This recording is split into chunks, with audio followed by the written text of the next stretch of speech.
500 $. Notre proposeur secondaire c'est lui en passant qui est notre technicien attitré pour nos ordinateurs et tout ce qui s'ensuit. Ça va? 6.4 achat de la propriété de 66 rue principale Est. En fait, c'est le bureau municipal actuel. Considérant la résolution 2021-070 de la réunion ordinaire du 12 avril dernier, considérant l'annulation d'une résolution 2021-209, considérant l'offre d'achat signée par les parties qui comprend un droit de présomption et une entente pour l'utilisation sans frais de locaux municipaux pour le club Étoile d'Or, considérant que l'immeuble situé au 66 rue principale sera utilisé pour les bureaux administratifs de la municipalité. On y est convenu, suite à la proposition et l'acceptation, que la municipalité achète au plus d'argent la propriété située au 66 rue principale Est, étant le numéro 3 466 000. C'est pour un dollar, mais en fait, il est convenu parce qu'on ne peut pas acheter quelque chose pour $1 quand ça appartient à quelque chose. Donc, la valeur actuelle du bâtiment est de 220 000 sans les taxes. Là, on prend une entente avec eux autres, on l'achète une pièce, mais la journée où on va vouloir soit le revendre, on leur donne le droit de préséance de le racheter à $1 ou de l'acheter à 220 000 quelque chose. En fond, le but, c'est de ne pas dépouiller ce qu'on avait convenu au départ, de ne pas dépouiller de tout leur genre des argents qu'ils ont. Donc, il va y avoir des modalités, là, soit si on quittait avant, soit qu'on passe au feu, soit pas ça, qu'on passe au feu, mais au moins qu'il y ait le montant déterminé de 220 000 plus les taxes, bien sûr, s'il y a lieu. Donc, c'est un peu ça l'entente qu'il fallait rajouter à cette transaction-là. Donc, j'ai besoin d'un proposeur et de secondaire pour présenter la présente résolution au notaire afin de finaliser la transaction.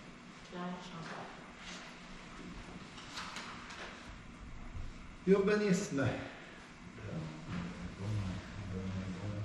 Je vais essayer de parler au Quentin et vous présenter les points à l'ordre du jour pour l'urbanisme, étant le président de ce que vous appréciez. Alors, on a eu une réunion le 8 novembre. Donc, excusez.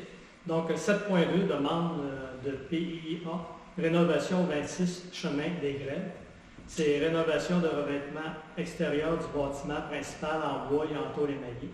Considérant que la demande respecte l'ensemble des critères associés au PIA, considérant que le projet a été présenté au comité consultatif d'urbanisme du 8 novembre et qu'il recommande la rénovation du bâtiment principal, donc ça me fait une proposition pour autoriser le projet tel que le plan de Samuel Pelletier daté du 10 octobre 2021.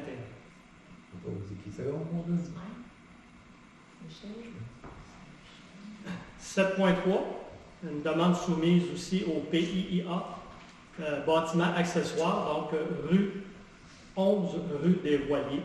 C'est construction des bâtiments accessoires en cour latérale qui possède une superficie de 46,1 m², une hauteur de 4,5 m et qui se situe à une distance de 4 m du bâtiment principal. Considérant que la demande respecte l'ensemble des critères associés, considérant que le projet a été présenté au comité consultatif et qu'il recommande la construction du bâtiment accessoire détaché. Donc, qui propose et qui seconde ce projet-là? Une autre demande aussi soumise au PIA, c'est ouverture de rue et de 10 lots résidentiels à 11 route de Saint-François.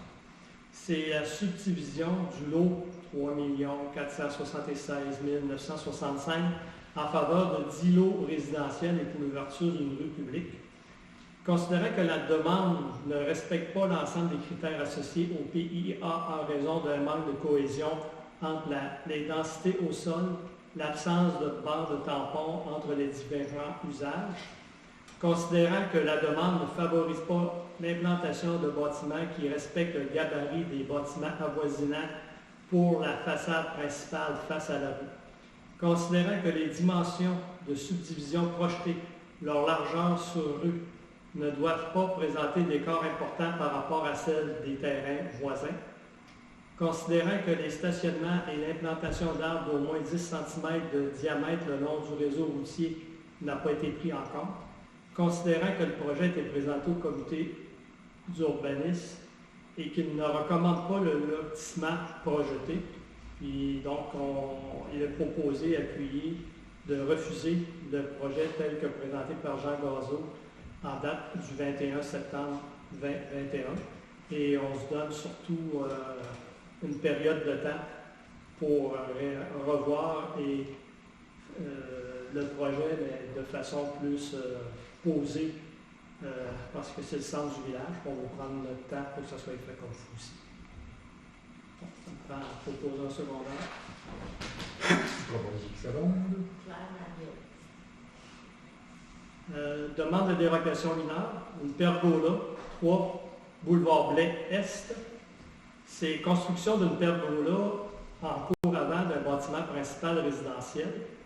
Le projet présenté déroge au point suivant du règlement du zonage 2.65. Donc, une pergola doit être installée en cour latérale ou arrière du bâtiment principal résidentiel.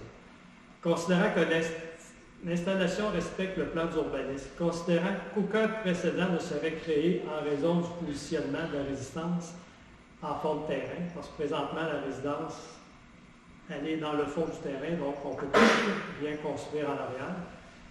Considérant aussi que la pergola ne sera pas visible de la rue, vu qu'elle va être en arrière déjà dans un autre bâtiment accessoire. Considérant que la construction sera réalisée de bonne foi dans le but de limiter l'entreposage extérieur. Considérant que le projet est présenté au comité consultatif d'urbanisme et qu'il recommande la construction de la pergola projetée. Donc, on propose d'autoriser le projet tel que présenté par le plan de M. Mario Blais, daté du 9 septembre 2021. Proposé qui seconde?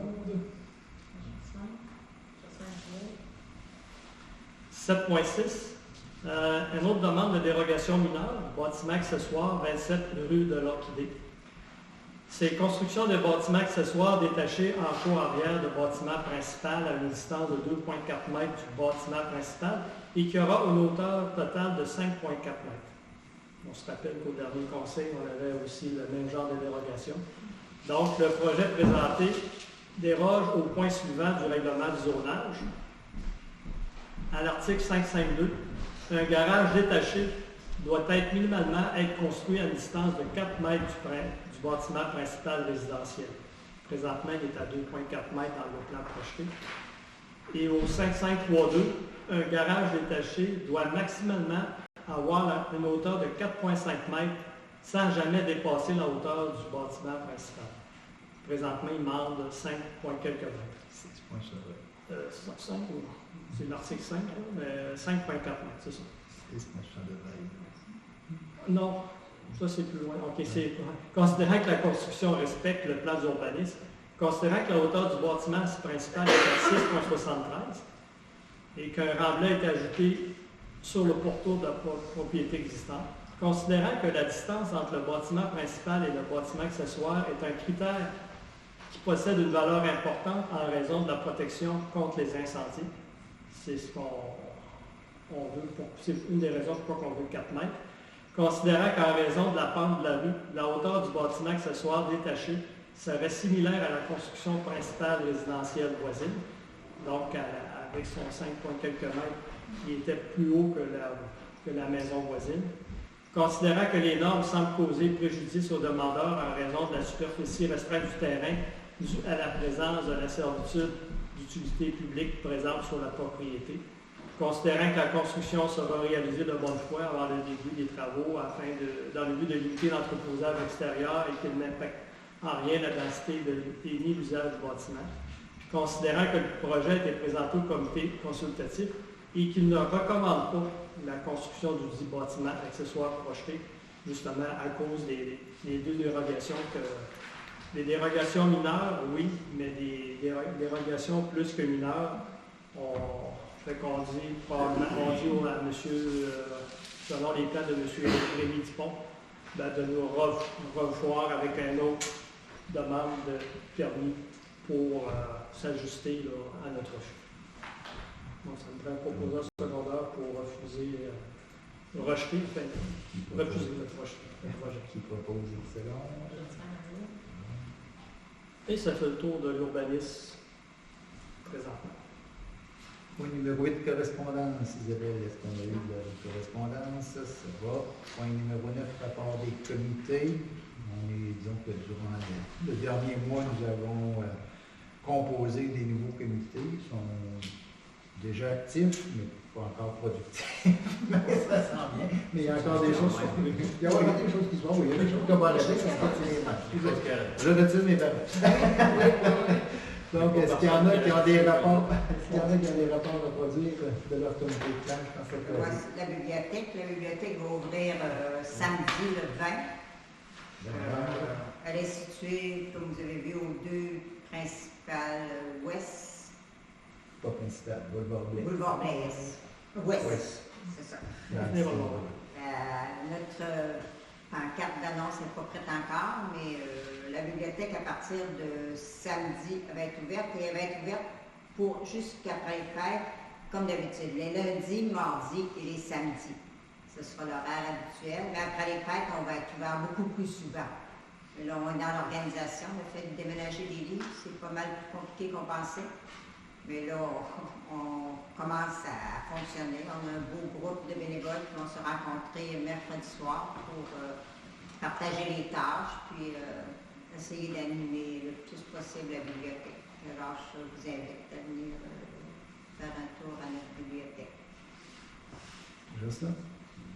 Bien, écoutez, principalement, notre projet avec le parc fluvial, avec le Havre et la municipalité, c'est toujours en route, c'est toujours en marche.